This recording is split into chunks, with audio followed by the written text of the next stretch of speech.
Eccoci rientrati in studio con di sabato pomeriggio e prima di passare nuovamente la parola a Massimo volevo ricordare i 4 concorrenti. Intanto vi ricordo il numero che è il 342 6275 717 e su questo numero potete mandare i messaggini WhatsApp solo con il codice, basta il codice, è inutile che scriviate anche il nome. Allora andiamo invece con le foto, ricordiamo i codici.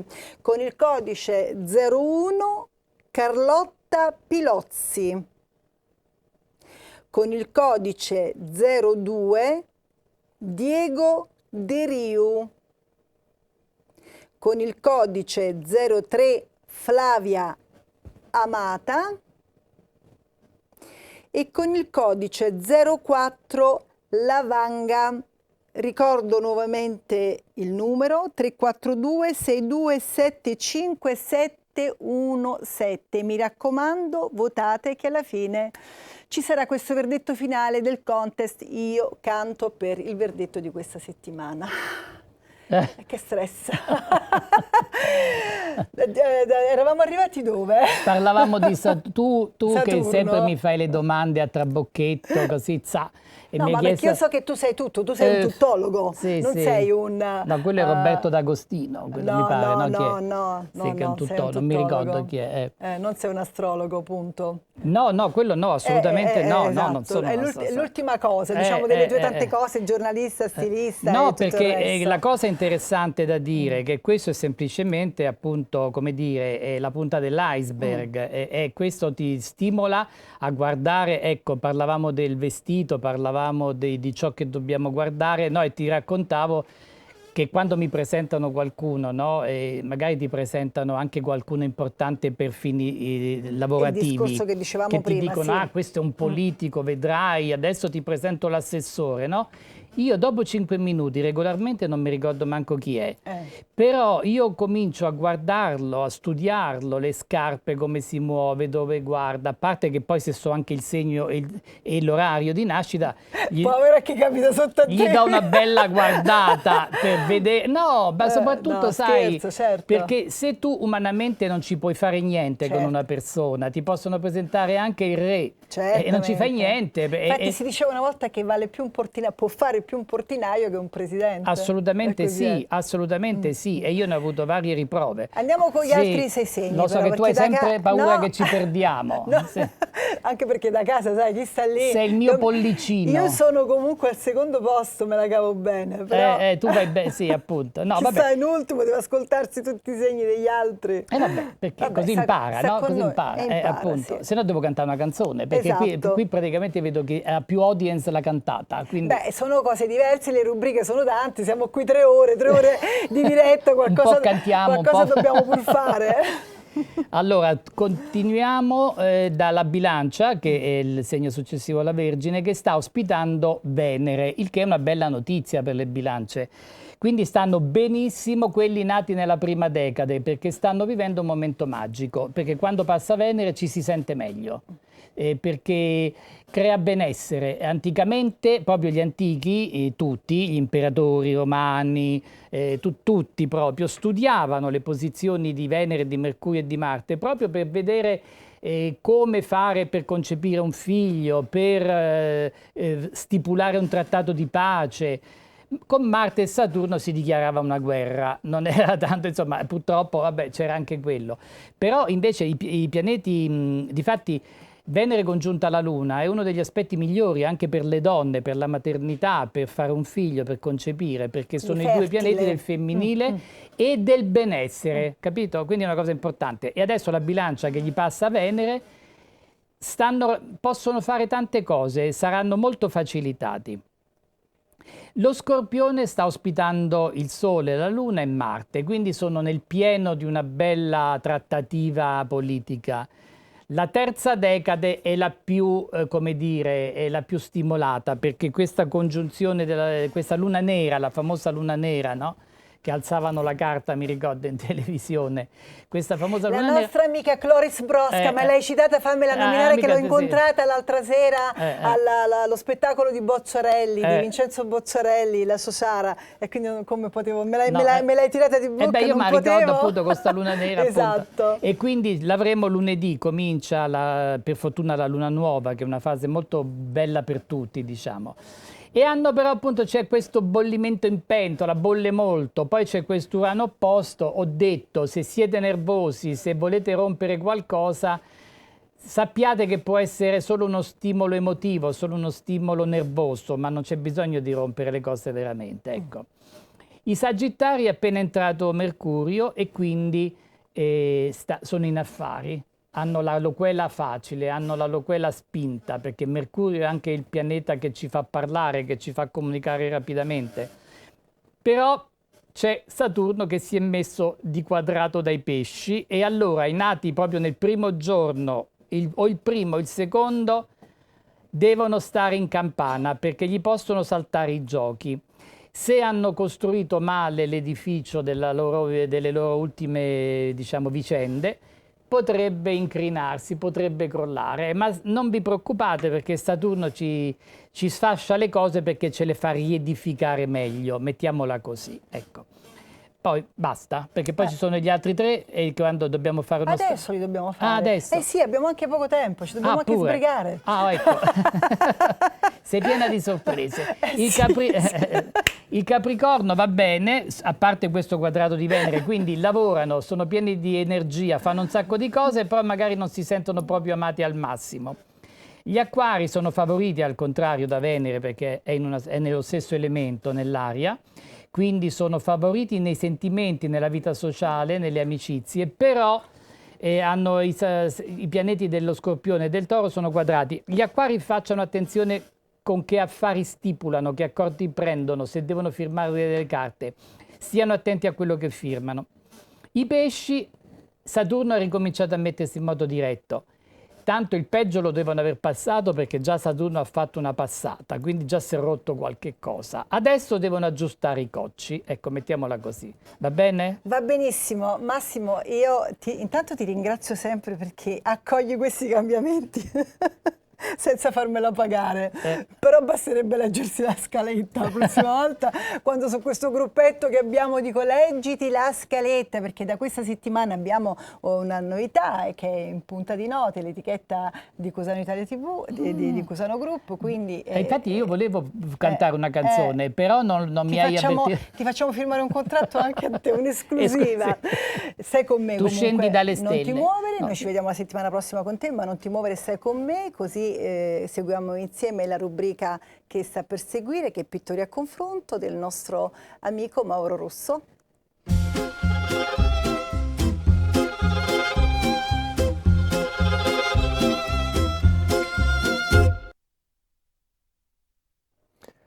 Buon pomeriggio a tutti e benvenuti all'ottavo appuntamento di Pittori a confronto. Ecco, come di mia consuetudine citare una frase di un artista del passato, in questo caso è René Magritte, che diceva: i sogni non accadono per farci dormire, ma servono a farci svegliare. Ecco, su questa falsariga ho il piacere di presentarvi la pittrice Anna Delia da Cava dei Tirreni.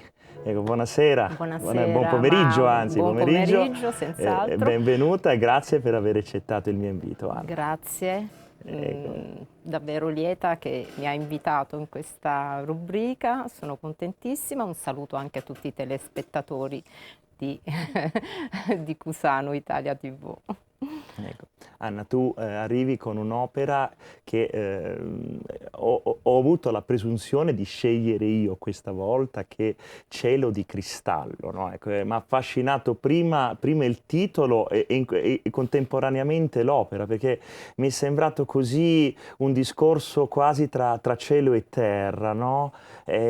Potrebbe darci spazio ai sentimenti terreni, ma anche del sogno. Ecco perché la citazione a René Magritte, prima che è un pittore magari all'opposto del tuo modo di vedere le cose, però l'ho trovato così vicino al tuo modo di vedere. E poi ho fatto una scoperta qui in studio, mi rivolgo al pubblico da casa: le opere di Anna profumano.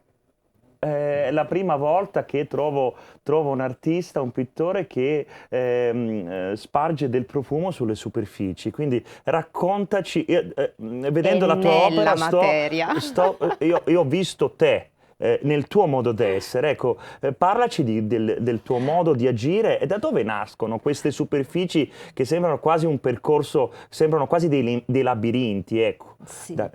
Allora, sono contenta che hai scelto senza nessuna influenza, perché non ti ho influenzato, quale volevo portare qui in trasmissione.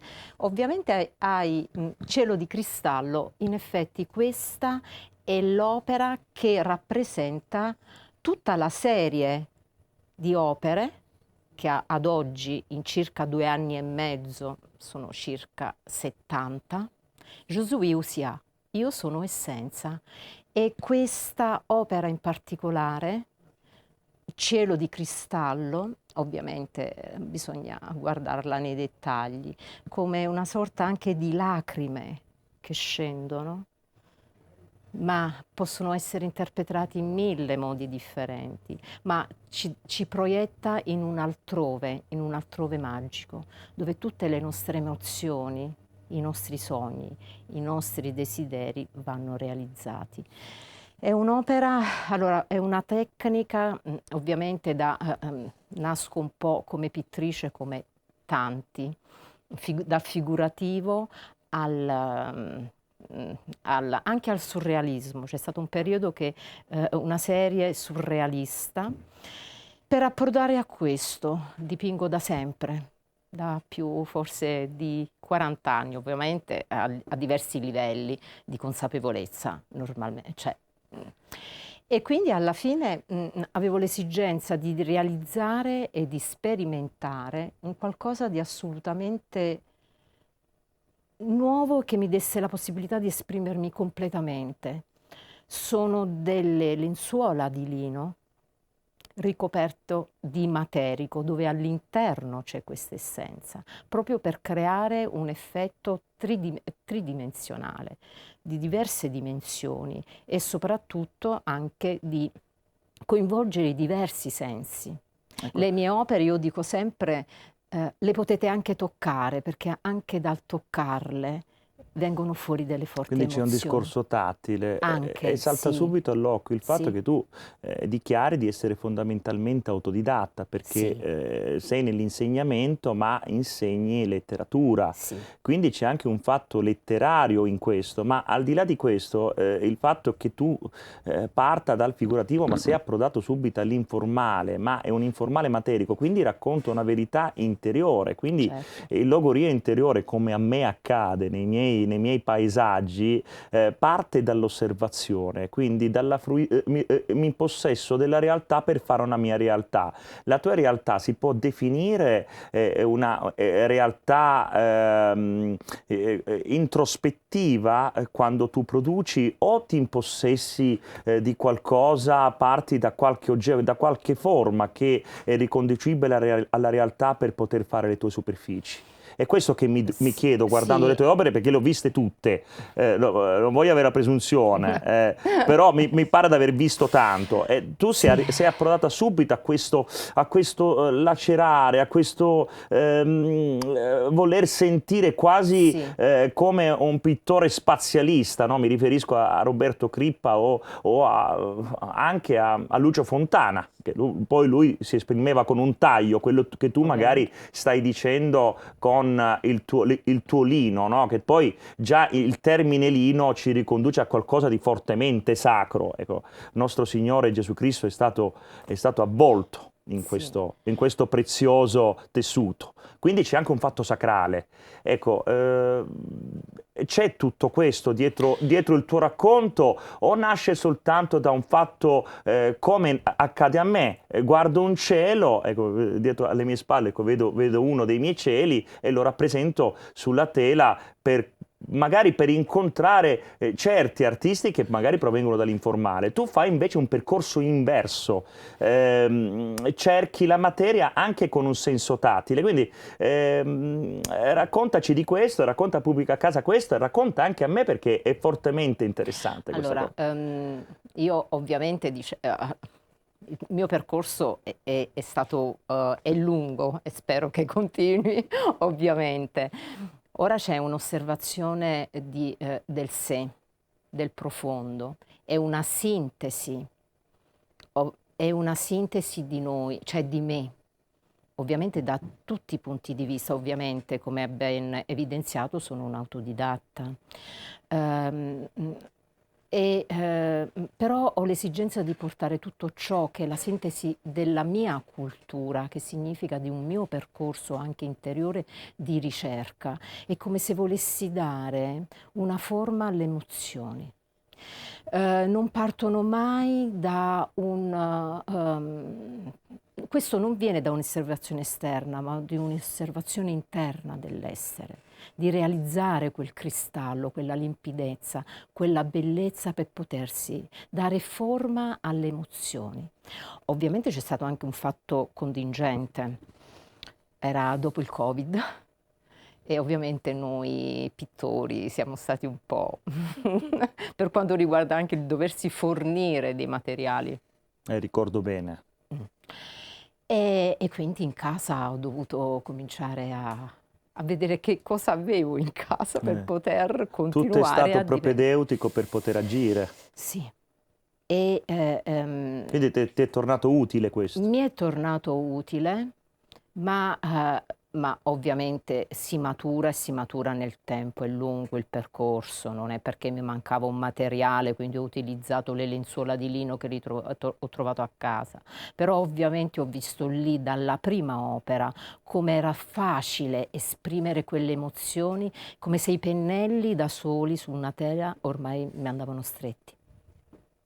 Questo è un percorso e ovviamente è un processo interiore.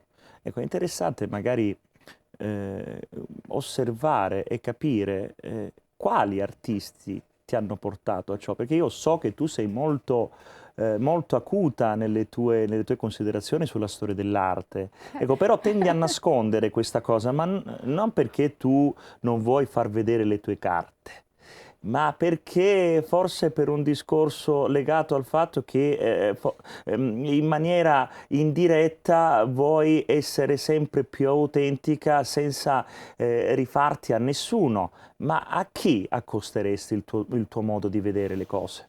Perché ci sono tanti artisti che hanno tentato di saltare questi ponti, di arrivare subito alla materia, parlando anche, trattando anche quello che trovavano nei loro studi, il riciclaggio degli oggetti piuttosto che dei colori. Mi riferisco a certi autori degli anni Certo, 60. certo. Ecco, tu hai guardato loro oppure sei arrivata così, tanto per scoperta? Perché c'è molto fascino nella scoperta, ecco. No, ovviamente ho chiesto in giro, ovviamente a personalità autorevoli in campo, ma no, nessuno dei contemporanei, perciò voglio dire, poi alla fine però il mio pittore preferito, ma da sempre, io quando sono andata ad Amsterdam sono stata una giornata intera, è Van Gogh.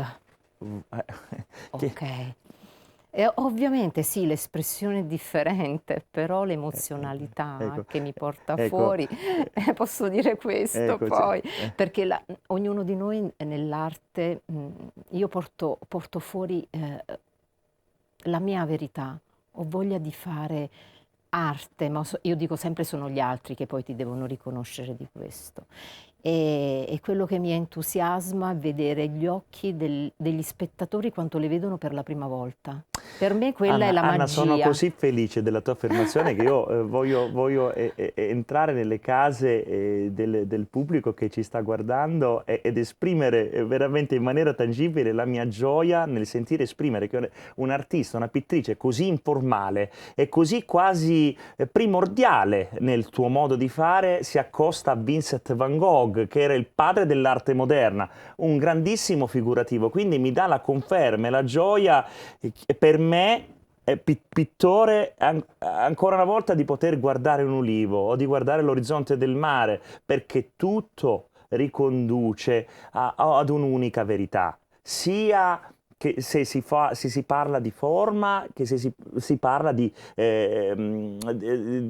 un colore fluttuante, oppure di una superficie estroflessa o di un taglio, poiché abbiamo considerato Lucio Fontana. Quindi tutto è una sorta di Colosseo, no? Ecco, Colosseo si entra da nord, da sud, da est, da ovest, ma tutto conduce al centro. Quindi è questa la gioia di dire viva l'arte in tutte le sue forme e in tutti i suoi aspetti. Ecco, tu credo che la veda come me, anche se sei magari all'opposto della considerazione, delle considerazioni che si fanno sulla superficie. Ma non è detto, perché poi convergiamo da punti differenti, ma è sempre un circolo alla fine. Nulla toglie che ritornerò nuovamente al figurativo, ma con una nuova consapevolezza. Ecco, questo è nella bello. pittura figurativa che tu prima facevi, guardavi, vedevi le cose in macro, Sì. cosa che sta accadendo a me adesso. Sì. Cosa ti ha portato poi a voler lavorare con le mani? Allora, c'è una parte della mia produzione, ovviamente sono delle zoomate sulla natura, perché per me un altro concetto fondamentale è il rispetto e l'attenzione per l'essere. Quel voler dipingere in dettaglio la natura, ogni quadro, poi chi magari potrà un pochino sbirciare sui social, potrà vedere anche di quello che sto parlando. Ovviamente era una contemplazione, perché ogni quadro di quelli olio su tela, un 70-80, dando delle dimensioni, circa 4 mesi di lavoro per 5 ore al giorno. Quindi un lavoro veramente molto minuzioso.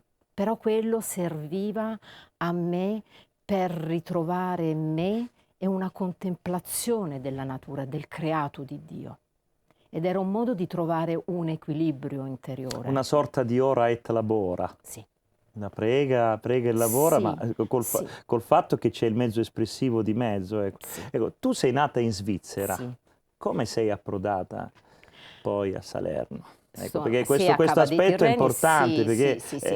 il fatto di aver lavorato in Campania, nel Salernitano, ecco, che vicissitudini e quale difficoltà per poter fare tutto ciò? Allora, i miei genitori sono di Cava dei Tirreni, mio padre non c'è più, mia madre, anzi, che saluto, novantenne, che ci sta guardando, ovviamente sì, di Cava dei Tirreni, ma come tanti in quegli anni sono andati fuori a lavorare in Svizzera e quindi ovviamente mi hanno regalato, per darsi l'infanzia più bella che una persona potesse avere, vivere in quella natura, vivere ovviamente a contatto di quella natura. E anche il Filippo Daverio notò questo, perché lui diceva: tu sei di Cava dei Tirreni, non è possibile, dimmi qualche altra cosa. Ha detto: ecco, hai portato le tue origini in quelle zoomate della Filippo natura. Daverio... Io su questa storia di emigrazione devo per forza intervenire, mi sento chiamata in causa, in campo. Allora, noi dobbiamo mandare dalla regia una foto per ringraziare GP Magazine per esserci sempre così vicino, e Mauro a proposito doveva dire qualcosa, ma abbiamo proprio il tempo che è tiranno, e quindi veloce, che cosa dovevi dire a proposito di GP Magazine? GP Magazine, il magazine che mi ha dato la possibilità mi ha dedicato spazio alla mia intervista, dove io ancora una volta parlo anche dell'esperienza qui a Pittoria Confronto. Ottimo. Sempre bisogna parlare di Cusano Italia TV, di sabato pomeriggio, Pittoria Confronto, e di questi ospiti meravigliosi meravigliosi che ci porti ogni volta, ma io vi devo proprio togliere la parola come una delinquente perché il tempo è finito e mandiamo la pubblicità. È entrata in scivolata. Esatto. Grazie mille anche alla tua ospite, grazie a tutti, voi. ci vediamo tra Ciao, pochissimo ciao. qui con una grande sorpresa, tra pochissimo.